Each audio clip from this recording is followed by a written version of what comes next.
ओम शांति। 25/3/26 की मुरली है। हम रोज़ के जो ज्ञान रतन बाबा के सुनते हैं, रोज़ की मुरली, उसके बाद जो वरदान आता है, हम 1 मिनट लास्ट में वरदान के ऊपर योग करेंगे, ताकि हम सारे दिन में वो 1-1 मिनट का योग वरदान के ऊपर दिन में करेंगे तो हम उसके स्वरूप बन जाएंगे। इसलिए लास्ट में 1 मिनट हम लोग योग भी करेंगे। रोज का है ये दिनचर्या। तो बाबा कहते हैं, मीठे बच्चे, तुम महावीर हो, तुम्हें माया के तूफान से डरना नहीं है। एक बाप के सिवाय और कोई भी परवाह न कर पवित्र जरूर बनना है। क्योंकि हमने 63 जन्म बहुत परवाह की। बाबा एक लास्ट जन्म के लिए आते हैं हमको पवित्र बनाने के लिए। तो हमें परवाह किसकी करनी है? बाबा की। बाबा जो बोलते हैं और पवित्र जरूर बनना है। प्रश्न है, बच्चों में कौन सी हिम्मत बनी रहे तो बहुत ऊंच पद पा सकते हैं? कौन सी हिम्मत? श्रीमत पर चलकर पवित्र बनने की, भल कितने भी हंगामे हो, सितम सहन करने पड़े, लेकिन बाप ने जो पवित्र बनने की श्रेष्ठ मत दी है, उस पर निरंतर चलते रहो तो बहुत ऊंच पद पा सकते हैं। किसी भी बात में डरना नहीं है, कुछ भी होता है, नथिंग न्यू। बंधन और पेपर तो आएंगे जब हम इतने दिन विकारों में गए। अब विकार से निकलकर हम जब पवित्रता धारण करेंगे तो बाबा ने कहना डरना भी नहीं है और क्या समझना है, नथिंग न्यू। कल पहले भी ऐसे ही हुआ था और अभी भी हो रहा है। गीत है, भोलेनाथ से निराला कोई और नहीं। अब बाबा कहते हैं, ये गीत आदि जो है भक्ति मार्ग के हैं, ज्ञान मार्ग में कोई ज़रूरत नहीं, क्योंकि हमको तो बाप से बेहद का वर्षा मिलता है। हमें क्या करना है? ये गीत जो भक्ति मार्ग के हैं, इससे हमें क्या करना है? बाबा कहते हैं, हमारी तो पढ़ाई है, हम तो यहाँ से बाबा से वर्षा लेने आए हैं। बच्चे यहाँ पे हम लोग क्या करते हैं, कुछ कविता आदि ऐसे बनाते हैं समझाने के लिए। तो बाबा कहते हैं, बच्चे कविता आदि बनाते हैं औरों को सुनाने, तुम उसका अर्थ नहीं समझाओ तो वह समझ भी नहीं सके। हम जो कविता बताते हैं, हम अभी स्वदर्शन चक्रधारी बने हैं, बाप से विष्णुपुरी का वर्षा ले रहे हैं। निश्चय बुद्धि ही विजयंती, वही सत्युग में जाएंगे। कौन सी आत्मा सत्युग में जाएगी? जिसको निश्चय रहेगा कि ये हमारा बाप है और बाबा जैसी श्रीमत देते हैं उसी श्रीमत अनुसार हम विजय बनते जाएंगे। तुम हो महावीर महावीरनी, सिवाय एक के और कोई की परवाह नहीं। फिर बाबा कहते हैं, पुरुष है रचता, रचता खुद पावन बनता है तो रचना को भी पावन बनाता है।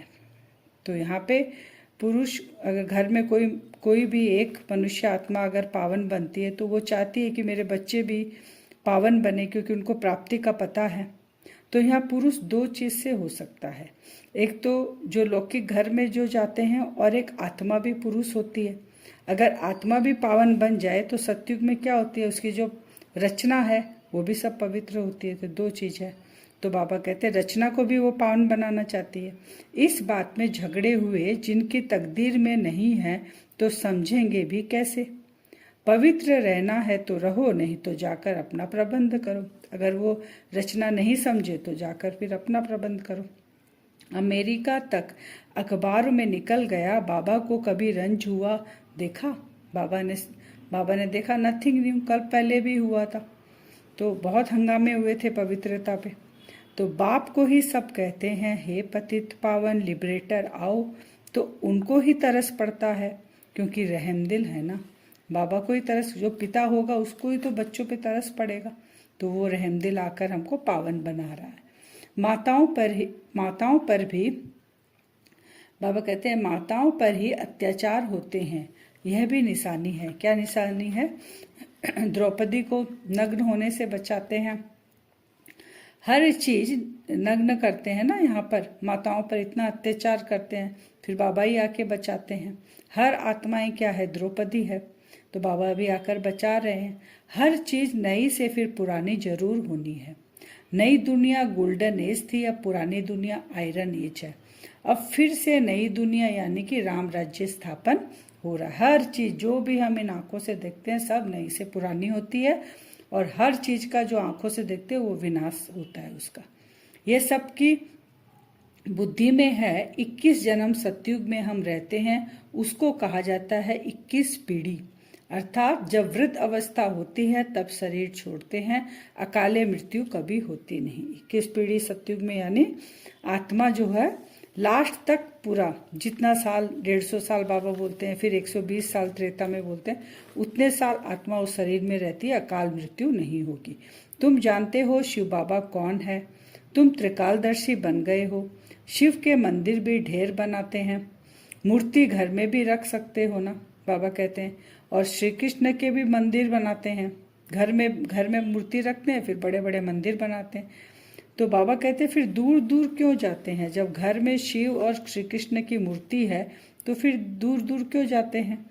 फिर बाबा पूछ रहे हैं क्या उनके पास जाने से श्री कृष्णपुरी का वर्षा मिलेगा। बाबा पूछ रहे हैं रावण राज्य का भी भपका कितना है। घर में मूर्ति रखें और फिर बाहर जाकर पूजा करते हैं, दूर दूर पहाड़ों पे कहाँ कहाँ जाते हैं। तो बाबा कहते हैं ये किसका भपका है, रावण राज्य का। वहाँ ये विमान आदि सब थे, फिर यह सब बाबा बोल रहे हैं गुम हो गए, फिर इससे फिर निकल रहे हैं। सतयुग में थे, गुम हो गए, अब फिर निकलेंगे, क्योंकि जो सीखने वाले हैं वह संस्कार ले जाएंगे, तभी तो जाके सतयुग में विमान बनाएंगे, वहां आकर फिर विमान बनाएंगे। फिर बाबा कहते हैं अभी तो साइंस क्या है, दुख देती है, और भविष्य में साइंस सुख देगी। फिर दुनिया में कोई जानते नहीं कि भगवान आया हुआ है, अगर ये पता चल जाए तो यहाँ भी भगदड़ मच जाए, बाबा हमसे पुरुषार्थ भी नहीं करा सके। इसीलिए बाबा गुप्त वेश में आते हैं, और बाबा के बच्चे भी गुप्त है और स्थापना भी गुप्त है। अब श्री कृष्ण ने गाली खाई, बाबा ये क्लियर करके बता रहे हैं, श्री कृष्ण को गाली खाई, लेकिन वह तो सतयुग का प्रिंस है, तो वो गाली कैसे खा सकता है। बाबा कहते हैं वो ही आत्मा जब 84 जन्म लेती है, पतित हो जाती है, तब उसके ऊपर कलंक लगते हैं, तब शिव बाबा आते हैं और आकर उनको फिर पावन बनाते हैं। तो बाबा कहते हैं श्री कृष्ण का रूप फीचर्स जो था वो दोबारा वो फीचर्स रूप नहीं मिलता है। बाबा भी नया बात भी नहीं है, ये सब बातें तो किसी को पता नहीं है। तो बाबा भी हमारा नया बिंदु स्वरूप, तो उसकी बातें भी सब नहीं है। अतीन्द्रिय सुख गोपियों से पूछो, सतयुग में वननेस होगा, वन धर्म होगा, सब कुछ वन होगा। वहां पे हर एक की नफ्स देखी जाती है, उस अनुसार राय भी दी जाती है। बाबा बोलते ना कि नफ्स देखकर राय दो, तो बाबा भी नफ्स देखकर राय देते थे। पवित्र रहना है, नहीं रह सकते हो तो जाकर शादी करो। बाबा ने नफ्स देख लिया कि उसकी इच्छा है, तो बाबा ने उसको कहा जाकर शादी कर लो। फिर बाबा एक छोटा सा एग्जाम्पल देते हैं, जैसे किसी की सगाई होती है, उसके बाद जब हथियाला बांधते हैं यानी शादी के समय, तो उस समय कहते हैं यह पति तुम्हारा गुरु, तुम मानती हो मैं तुम्हारा गुरु हूँ। उसको ये बताया जाता है कि यह पति तुम्हारा गुरु है। तो पति पूछ रहा है कि तुम मानती हो मैं तुम्हारा गुरु हूँ, ईश्वर हूँ। अच्छा, अब मैं तुमको हुक्म देता हूँ कि पवित्र रहना है। काम की आग तब लगती है जब प्राप्ति का पता नहीं है। एक जन्म पवित्र रहना क्या बड़ी बात है। प्राप्ति कितनी है, आधा कल्प, और पवित्र कितने जन्म रहना, एक जन्म। तो वही बाबा कह रहे हैं प्राप्ति अगर पता है तो काम की आग नहीं लग सकती। लक्ष्मी ने भी नारायण के, बाबा कहते हैं लक्ष्मी ने भी नारायण के पांव दबाए, ऐसा कहते हैं शास्त्रों में। इसलिए नारी क्या करती है, अभी की पत्नी स्त्री क्या करती है, अपने पति के पांव दबाती है। तो बाबा कहते हैं वहां तो पांव दबाने की दरकार ही नहीं, वहां कोई दुख नहीं है, थकान नहीं है, आत्मा सतो प्रधान है। तो बाबा कहते हैं ऐसा कुछ नहीं है। इसीलिए ब्रह्मा बाबा ने लक्ष्मी का चित्र जो था ना, पांव दबाते हैं नारायण का, तो वो उड़ा दिया बाबा ने, अच्छा नहीं लगा बाबा को। तो हम एक बाप के बच्चे हैं, और किससे वर्षा ले रहे हैं, डाडे से। पतित पावन सभी सीताएं के राम बाप को कहा जाता है, क्योंकि वह है ट्रुथ। सभी सीताओं द्रौपदियों को बचाने वाला कौन है, एक निराकार राम। तुम्हारी आत्मा भी अभी ज्ञान सागर बन रही है। हम भी अभी क्या कर रहे हैं, ज्ञान सागर बन रहे, बाबा से ज्ञान लेकर। बाबा पर अभी वारी जाना है, बाबा पे हम अभी वारी जाएंगे, बाबा को अपना वारिस बनाएंगे, बच्चा बनाएंगे। तो बाबा कहते हैं फिर बाबा 21 जन्मों के लिए तुम्हें वर्षा देंगे। गाते हैं ना, तुम्हें व माता स पिता तुम्हें व बंधु सखा, तुम्हें तो सारे संबंध किससे होने चाहिए? शिव बाबा के साथ। उस पर वारी जाना है, उसको अपना बच्चा बनाना है। सदैव खुशी में रहना चाहिए। भगवान ने तुमको एडप्ट किया है, फिर तुम बच्चों को बाप श्रृंगारते भी हैं और पढ़ाते भी हैं। एडप्ट करके बाबा क्या कर रहे हैं? पढ़ाई भी करा रहे हैं और बच्चों का श्रृंगार भी कर रहे हैं, क्योंकि बाबा 3 रूप से हमें पालना दे रहे हैं, बाप, टीचर और सतगुरु के रूप में। फिर है मातेश्वरी जी के अनमोल महावाक्य। मातेश्वरी जी मम्मा कह रहे हैं कि परमार्थ से व्यवहार स्वतः सिद्ध होता है।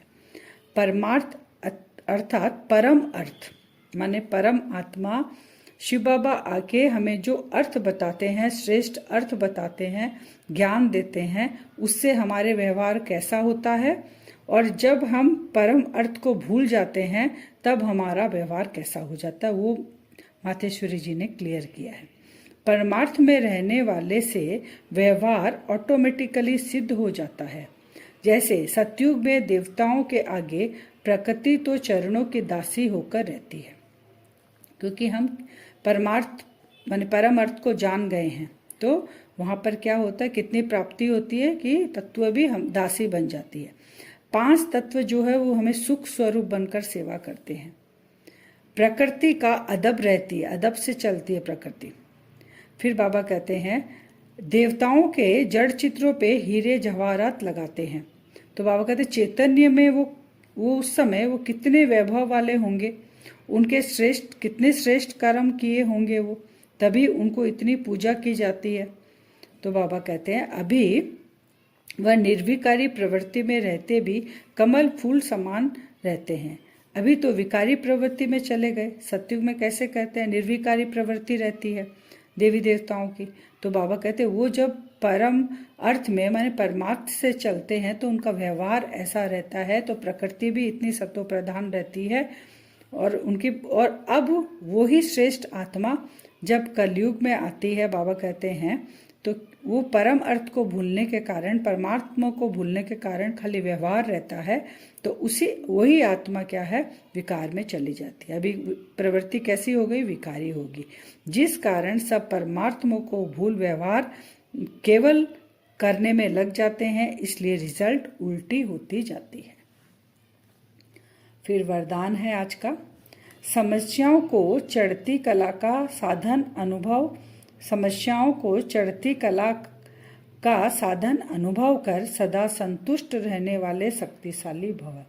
समस्याओं को क्या समझना है, पेपर कि हमको चढ़ती कला में ले जाएगी। जैसे पेपर पास होते हैं तो क्लास एक एक ऊपर जाते हैं, वैसे ही समस्याएं चढ़ती कला का साधन अनुभव करेंगे तो हम क्या रहेंगे, संतुष्ट और शक्तिशाली भव।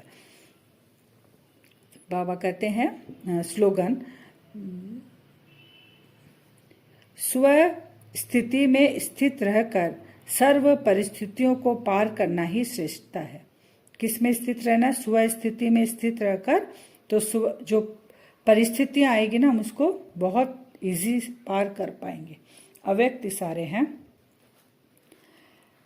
निश्चय के फाउंडेशन को मजबूत कर सदा निर्भय और निश्चिंत रहो।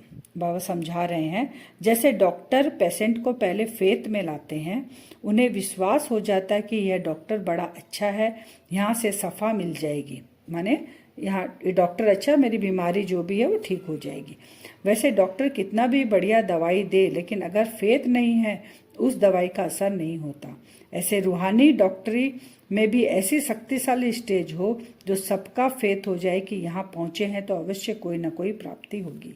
बाबा के पास पहुँचे हैं तो यह है रूहानी डॉक्टर, तो इससे हमें बहुत सारी प्राप्तियां होगी। अगर फेथ रहेंगे तो माने निश्चय का बात हो गया ना, तो निश्चय रहेंगे तो निर्भय और निश्चिंत और प्राप्तियां भी होगी हमें।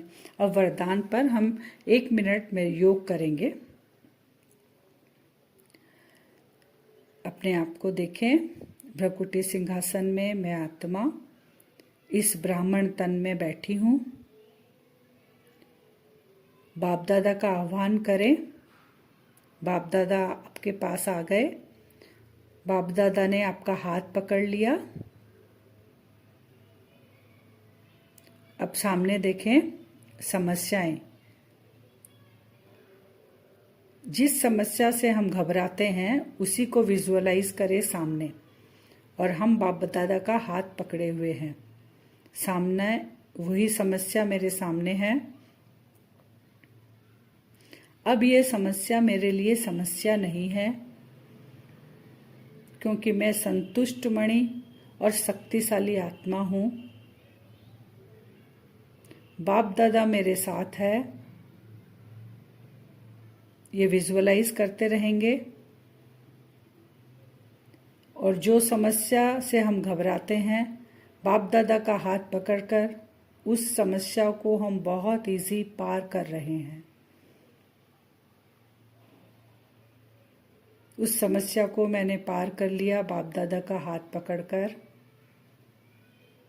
और मैं आत्मा बाप दादा के साथ धीरे धीरे चढ़ती कला की ओर बढ़ रही हूं।